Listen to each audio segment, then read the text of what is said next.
Imagine waking up one morning to find an entire village gone. No goodbye, no sign of struggle, just empty homes, cold meals on tables, and silence where life once thrived. This isn't a ghost story. This is a real mystery. Today, we explore the chilling story of the village that vanished overnight and the terrifying theories that try to explain it. The year was 1930. In the remote wilderness of northern Canada, by the icy shores of Lake Anjikuni, stood a small Inuit village. A peaceful place, home to families who had lived off the land for generations. One cold evening, a fur trapper named Joe Labelle arrived at the village. He expected warmth, familiar faces, and perhaps a hot meal, but what he found was nothing. The village was completely deserted. Huts stood perfectly intact. Fires still burned. Meals sat half-eaten. And rifles, something no Inuit hunter would ever leave behind, hung untouched on the walls.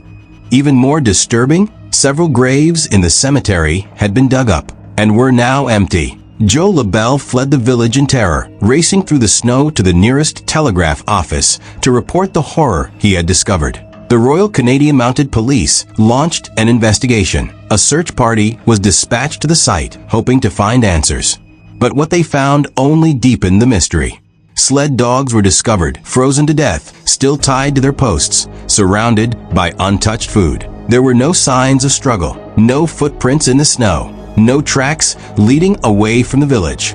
It was as if the people had simply vanished into thin air. Theories began to spread, some plausible, others chillingly bizarre.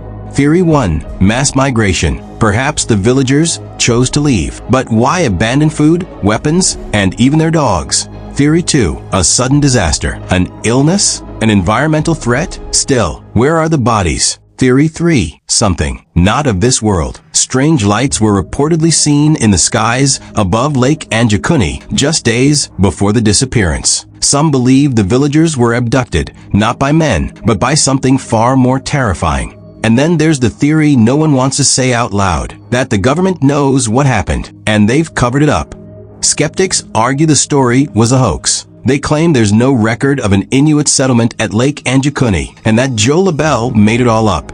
But newspaper archives from the 1930s tell a different story. Even old RCMP files, though suspiciously incomplete, mention strange findings near the area. Was this a misunderstanding, a lost legend, or a cover-up buried beneath decades of silence and snow? One thing is certain, an entire community disappeared. No trace, no clues, just questions. Whether it was a natural disaster, a mass exodus, or something more unnatural. The mystery of Lake Anjikuni remains unsolved to this day. And sometimes the scariest mysteries are the ones that leave nothing behind at all. Thanks for watching. If you enjoyed this strange but true story, hit that like button, subscribe, and turn on notifications for more chilling facts and real-life mysteries. And let us know in the comments, what do you think happened to the village that vanished overnight?